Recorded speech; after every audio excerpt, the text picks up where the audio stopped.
Yesterday, Cassandra, I saw a number of cars at the gymnasium, and I was saying these are all teachers attending that meeting, which was planned by the Ministry of Education. Of course, the Barbados Secondary Teachers Union, as we all heard yesterday, had some concerns about the protocols for this meeting and about the large gathering expected. So we decided to welcome back Marianne Redmond, the president of the Barbados Secondary Teachers Union, and Leslie Lett, he's a member with the BSTU as well, to talk a bit about the meeting. Some members went. We want some feedback from you. We know that the BSTU was not in agreement with the new procedure, the new way that they were going to roll out this meeting, which happened yesterday. Mary, let's start with you. What can you tell us? Good morning. Thank you again for this opportunity to speak. And first of all, one of the reporters yesterday asked me to comment on the impasse between the Ministry of Education and the BSTU. Let me just make it clear that there is no such thing. There is no impasse. The union objected to the meeting based on the fact that the plans that the ministry brought to us and that we agreed to at a meeting one day were changed unilaterally the next day with no notification to us and no reasons given for the change. Our members were not in agreement with the change because the change made them feel, given the structure of the meetings, that their health and well-being might be compromised, with potentially over 1,000 at the secondary level, about 1,400 teachers at the primary level, closer to 1,700 teachers, that my understanding is, being in one enclosed environment that is air-conditioned. They had genuine concerns and fears for their health and well-being in such an environment.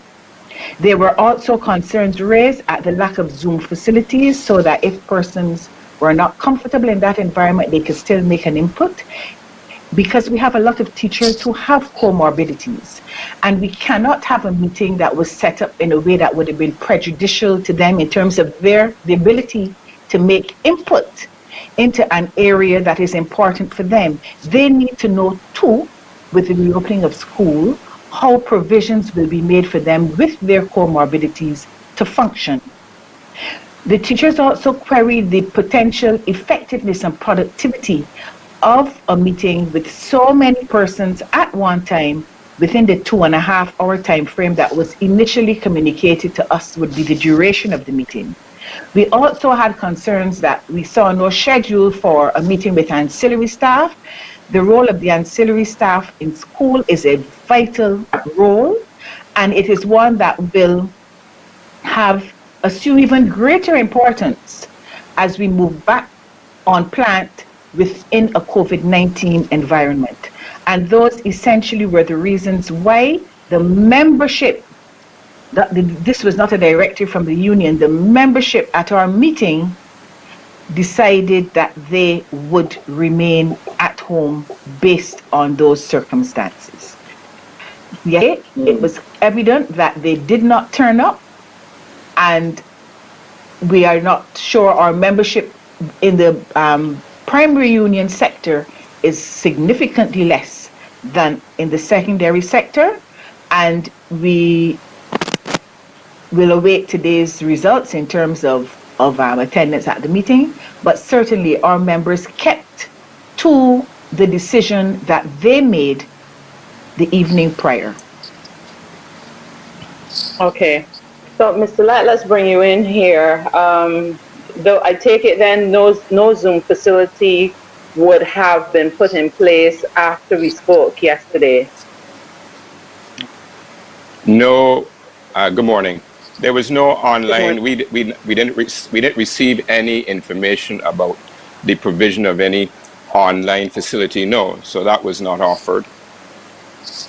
Okay. I've heard reports of the meeting. Oh, sorry.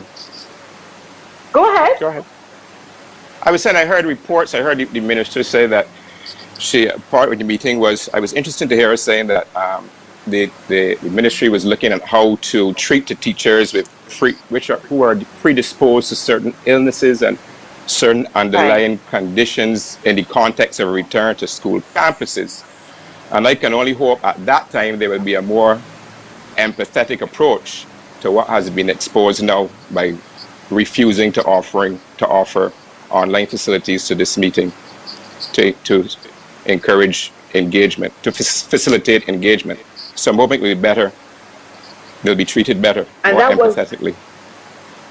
That was actually going to be one of my questions, well, related to what you just said about if this is a concern going to the meeting, if you're looking at reopening schools, even if partial, how does that impact the teaching body? What is the feeling about that generally? Because some schools have large numbers, some may not, but generally there are some large numbers. So what is the general feeling about reintegrating on the school plan? Well, there's understandable apprehension. We have read what has happened in other places, so we are not ignorant of that. We are not oblivious.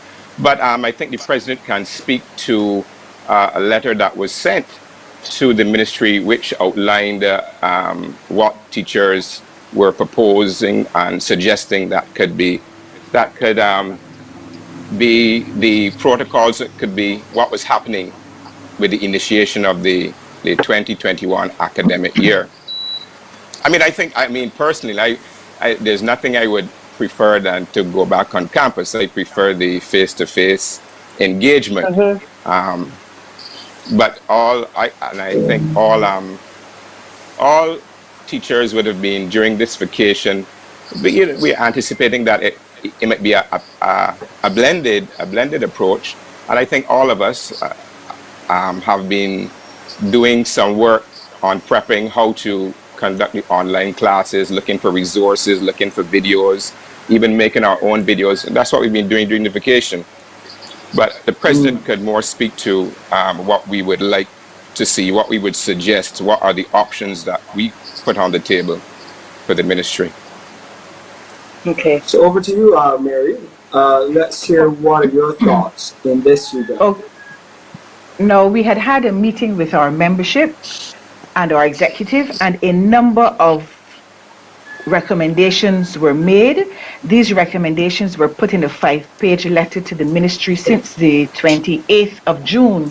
So in effect, before school ended, these recommendations were sent from the BSTU to the ministry, and they involved generally a blended approach, because we thought that realistically you cannot have a full return of students to the compound. And so we sought to find ways that could mesh online instruction with face-to-face instruction. And one of the things that we considered was a revolving system, that is, students attending school on alternate weeks. And during the weeks that they are not at school, or that group is not at school, because with physical distancing, we can't have a class of 30 or 36. And so if it is half the class or a third of the class at one time attending on one week, then the next week you will have the other group. And in the interim, the groups at home will be exposed to online instruction. Then we looked at the possibility of a shift system. Now, this shift system we envisaged could work in 2 ways. There could be a half-day schooling. So we have 2 cohorts of students in a school day. Of course, that would massively affect timetable changes. It may mean that some teachers may have to be restricted to teaching only in the lower school, others only in the upper school, and presently our timetables don't reflect that type of structure. And it means too that in between the morning and afternoon sessions, there would have to be enough time allocated for effective and efficient sanitization of the school to reduce the possibility of infection if one student or teacher becomes ill. The second aspect of the shift option involved days on and days off, where, for example, the students may come to school on Monday, Wednesday, and Friday, and sanitization takes place on Tuesday and Thursday, and you have remote learning taking place on those days that the children are actually not in school. Again, there's a challenge of cleaning, because if you have classes on Friday and Monday, it means that person's terms and conditions of service, the ancillary staff, will now have to be modified to include the ability to clean during the weekend. Then we looked at what we called cohort lectures, which would involve schools with large halls, large well-ventilated halls, merging classes. And this would work best in the upper school, where you would really and truly be confined to a lecture approach to teaching. You merge classes, physically distance, and you teach large groups at the same time. Of course, this creates available classroom space in the rest of the school, because those classes in the hall, their classrooms would now be free for use in a physically distanced circumstance, where classes have to be broken up into smaller groups. And it would also facilitate the reduction of teachers required at any one point in time in the upper school. Those teachers would now be freed to teach in the lower school with those segmented groups. All right, let's It's all about Redmond. maximizing. Yeah. Yes. Yeah. Yes. You want to hear we're going to pause. Okay. Let's pause, and we will come right back. We will be back. Okay. Morning, morning, morning. Good morning. Good morning to you. We got a few more minutes with our friends from the BSTU, Marianne Redmond, and of course Leslie Lett, and we're talking about recent meetings. Now, there are a lot of things to digest in that document, and we really hope that those recommendations are taken on board by the Ministry of Education. However, there are some other meetings planned for this week.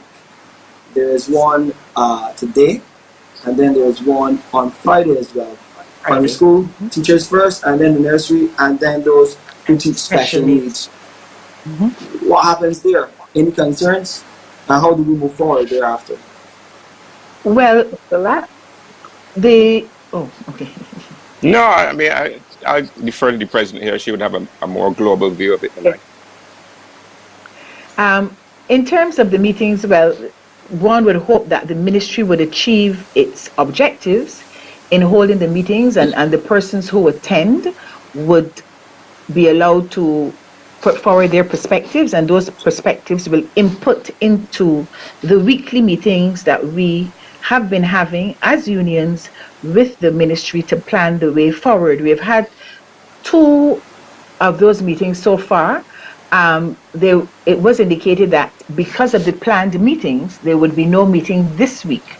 We are expecting that there will be a meeting next week, and we will look at going through the feasibility of these options. The ministry did indicate that besides giving a sort of philosophical structural framework of a blended approach, that the mechanics, the operationalization of that approach would be left to individual schools. And so we know that schools, the management teams in schools and so on, are working very hard towards trying to formulate a version of blended teaching that would best fit in their environment, given the school size, given the physical planned layout of the schools, and given the facilities and resources. The thing is that if we're going to depend heavily on a blended approach, it means that obviously there must be, both within the school and within the homes of students, reliable internet connectivity.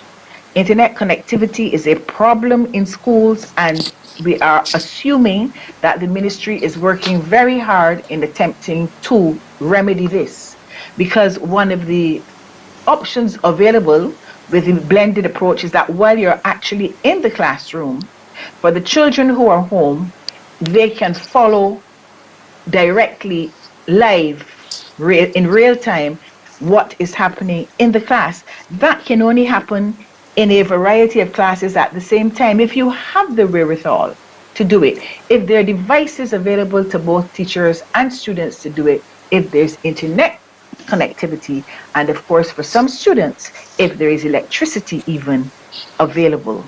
So we are working hard.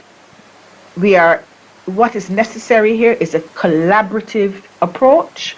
What is necessary here is the feeling and the knowledge that what we agreed to in those meetings would be upheld. We appreciate the flexibility of the circumstances.